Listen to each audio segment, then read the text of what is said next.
passage of time, what thoughts or feelings come up? Ooh, a hard-hitting question. Yeah, well, a big one I've been working with lately is David Foster Wallace has this line of, if you were addicted to your beauty, like you're gonna die a million deaths as you grow older. And feeling that pain as I see the age in my face, my addiction to my vanity has been really big. And I'm 28, so I'm still on the youth end of the spectrum, but I'm already feeling those deaths daily. You've noticed changes? Oh yeah. In your body. I mean, Yeah. it's my first time seeing you, but you look pretty immaculate. I have no basis for comparison, but... I actually also think about David Foster Wallace a lot because I think about like the many different timelines that we live in our lives. When we read a book that was written in an ancient time, we are experiencing that timeline within our own like present life, present mind.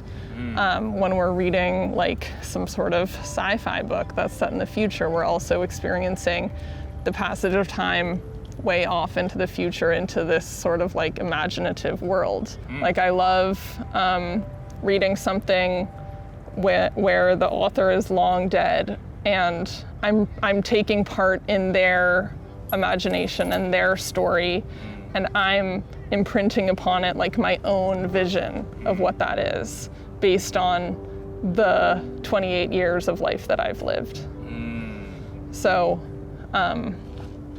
it just makes me feel connected to, like, there's many strings and threads of time, and interacting with art and culture, you can sort of like pluck out that string and weave it into your own timeline. I don't have a David Foster Wallace quote, but I feel like that's the prerequisite to this party. Does the dog have a David Foster Wallace quote? Ooh, No? great Joy? question. Nothing? Joy? There's a book of essays on the lobster, but I haven't read it. Do you guys have a favorite childhood memory? Well, I have my first memory. I was young and it was raining and it was gray outside. I grew up in Los Angeles, so this is fairly unique. And there was a window that looked out onto the street, and my dad was getting into his car in the rain. How old were you? Probably like 3-ish, 4-ish, maybe.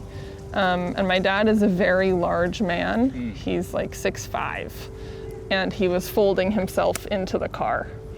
I mean, he was getting into the car, but to me, it seemed like he was folding himself in. Right. And it was raining, and I was looking at the drops of water on the outside of the window, and they were like superimposed in front of his body.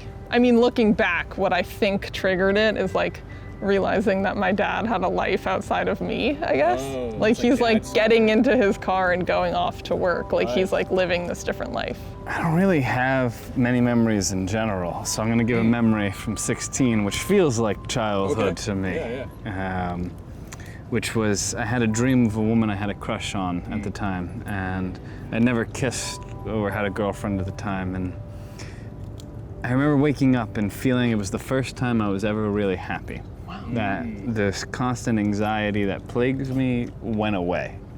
And I really think a lot of my obsession and quest with the divine feminine, the goddess, and understanding the dynamic between me and women can be traced to that.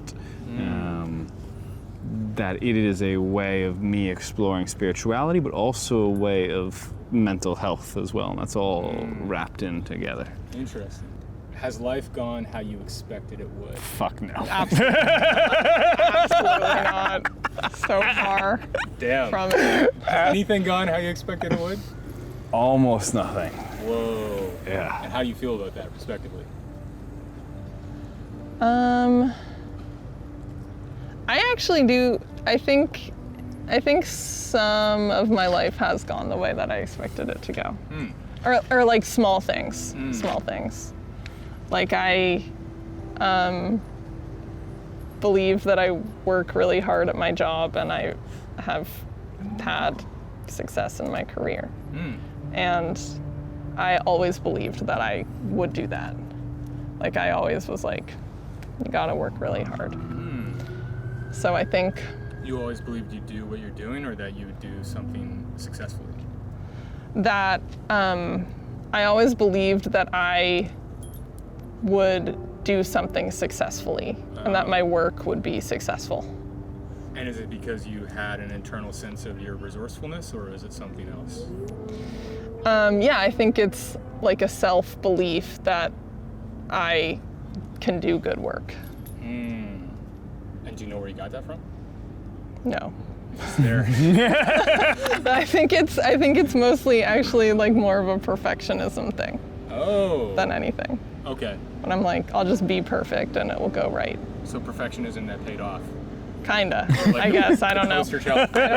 I mean, not really, because it's like sort of like shriveling up my soul and insides. But I'm like, if I can be perfect, it's fine. Oh, okay. So is there any inclination to pivot to a different strategy as time has passed? Definitely. I guess it's more like questioning the original belief that like perfect work equals good, and without sort of realizing like the other things that come along with that, like obsession or having your work sort of eat into your personal life, or like the way that you value yourself.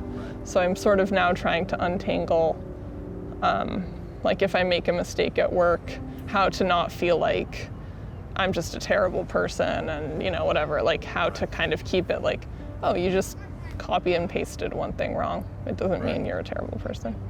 Is there something you guys did when you were younger that you enjoyed doing, that you stopped doing and could still do? Oh.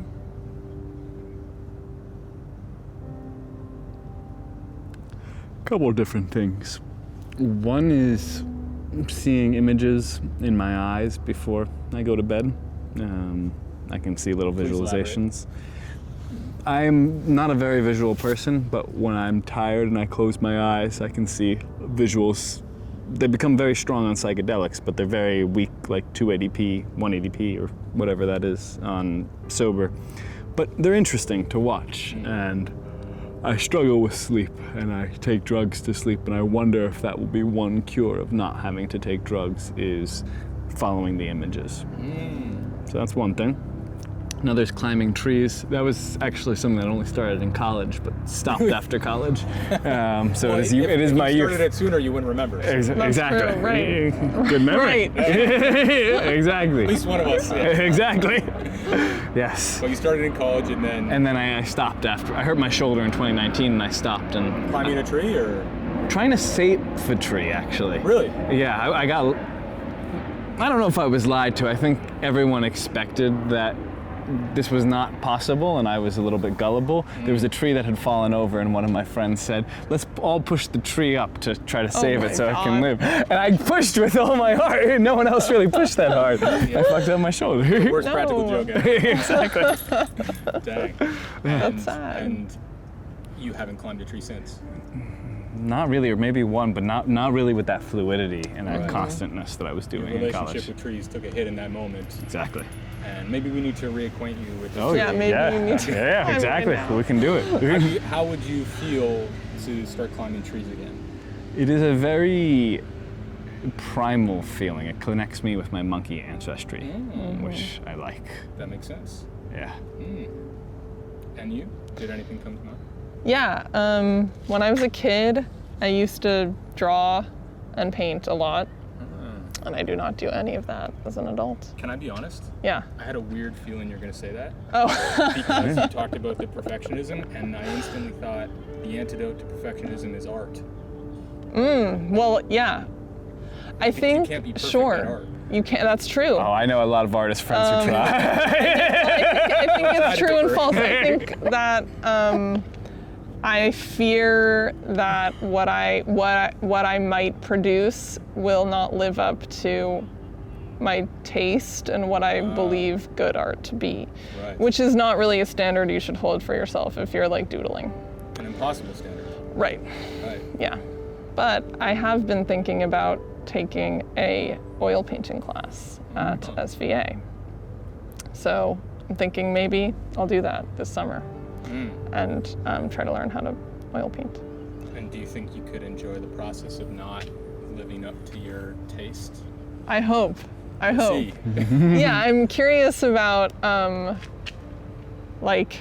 oil painting is like an accumulative and sort of subtractive practice. And you like build up the paint over time and you prime the canvas, and there's like many steps. As far as I understand, I've never done it myself. Yeah.